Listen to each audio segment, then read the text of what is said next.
एक शहर में एक अमीर व्यक्ति रहता था। उस व्यक्ति ने अपना सारा जीवन पैसे कमाने में लगा दिया था। उसके पास इतना धन हो गया था कि वह उस शहर को भी खरीद सकता था, लेकिन उसने अपने पूरे जीवन भर में किसी की भी सहायता नहीं किया। वह अक्सर अपने बैंक बैलेंस पर फूला नहीं समाता था। वह खुद के कमाए धन पर हमेशा गर्व महसूस करता था, लेकिन कभी भी इन कमाए हुए धन का इस्तेमाल अपने ऊपर नहीं किया।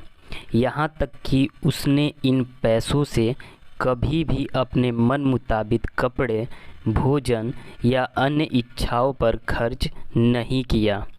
उसने सिर्फ अपने सारे जीवन पैसे कमाने में ही मस्त रहा और इस तरह वह पैसे कमाने में इतना मस्त हो गया था कि उसे पता ही नहीं चला कि वह कब बूढ़ा हो गया है और जीवन के आखिरी पड़ाव पर आ गया है। और इस तरह एक रात उस व्यक्ति के जीवन का अंत निकट आ गया था और यमराज उसके प्राण लेने आ गए, जिसे देखकर वह व्यक्ति सहम गया। तब यमराज ने कहा, अब आपका जीवन का समय खत्म हो चुका है, अब मेरे साथ चलना होगा। जिसे सुनकर वह व्यक्ति सोचता रह गया और बोला, प्रभु अभी तो मैंने अपना जीवन जिया भी नहीं, मैं तो सिर्फ अपने काम करने में ही व्यस्त था। मुझे अपने धन दौलत का उपयोग करने के लिए कुछ समय चाहिए, जो कि इन संपत्ति को मैंने काफ़ी वर्षों के मेहनत के बाद कमाया है। फिर यमराज ने कहा, नहीं, मैं तुम्हें और समय नहीं दे सकता हूँ। जीवन का समय निश्चित है, जो कि बढ़ाई नहीं जा सकती है। फिर उस व्यक्ति ने कहा, प्रभु देखिए, मेरे पास इतना धन है कि आप चाहे तो इस धन का आधा हिस्सा ले लीजिए, लेकिन मुझे जीवन जीने के लिए 1 वर्ष और दे दीजिए। इस पर यमराज ने कहा, यह कदापि संभव नहीं है। फिर वह व्यक्ति बोला, प्रभु आप चाहे तो मेरे धन का 90% ले लें, लेकिन मुझे जीवन जीने के लिए 1 महीने का समय दे दें। फिर यमराज का उत्तर ना में आया और फिर उस व्यक्ति ने कहा, प्रभु आप चाहो तो मेरे सारे धन ले लीजिए, लेकिन मुझे सिर्फ 1 घंटे और दे दीजिए। इस पर यमराज ने कहा, आप अपने जीवन के कीमती समय को धन से कभी खरीद नहीं सकते हैं। एक बार जो वक्त चला जाता है, उसे किसी भी धन से वापस दोबारा नहीं लाया जा सकता है।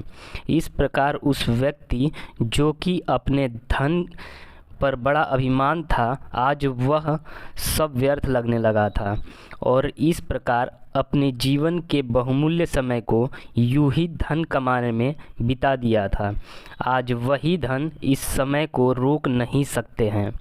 और फिर दुखी मन से पछताते हुए बोला, ठीक है प्रभु, जैसी आपकी आज्ञा, लेकिन मेरी आखिरी इच्छा पूरी करिए। फिर उस व्यक्ति ने अपने शहरवासियों के लिए एक पैगाम लिखा, मैंने जिस धन को कमाने के लिए पूरी जीवन लगा दिया और आज वही धन मेरे जीवन के 1 सेकंड को खरीद नहीं सकते हैं। इसलिए आप सभी अपने जीवन के इस बहुमूल्य समय को जीवन जीने में बिताएं और आप चाहे कितना भी धन कमा लें, लेकिन अपने जीवन के कीमती समय को कभी भी खरीद नहीं सकते हैं। जीवन भगवान का दिया हुआ वो बहुमूल्य उपहार है, जिसे दूसरों के लिए जीने में बिताएं, तभी आप अपने जीवन को सार्थक बना सकते हैं। और इस प्रकार वह व्यक्ति जीवन के आखिरी क्षणों में जाते जाते सबकी आंखें खोल गया। कहानी से शिक्षा, जीवन भगवान का दिया हुआ वो बहुमूल्य उपहार है, जो कि पैसे से खरीदा नहीं जा सकता है। इसलिए जीवन बिताने के साथ साथ जीवन को जीना भी चाहिए। कल क्या होगा किसी को नहीं पता, लेकिन आज जो हो रहा है उसे तो अच्छी तरह से जी सकते हैं। एक इंसान अपने जीवन में चाहे कितना भी धन कमा ले और कितना भी बड़ा व्यक्ति क्यों न बन जाए, लेकिन कभी भी अपने बिताए हुए जीवन के कल को वापस नहीं ला सकता है। इसलिए जीवन के प्रत्येक क्षण का आनंद लें और हमेशा खुश रहना सीखें, तभी आप अपने जीवन को सार्थक तरीके से जी सकते हैं। धन्यवाद।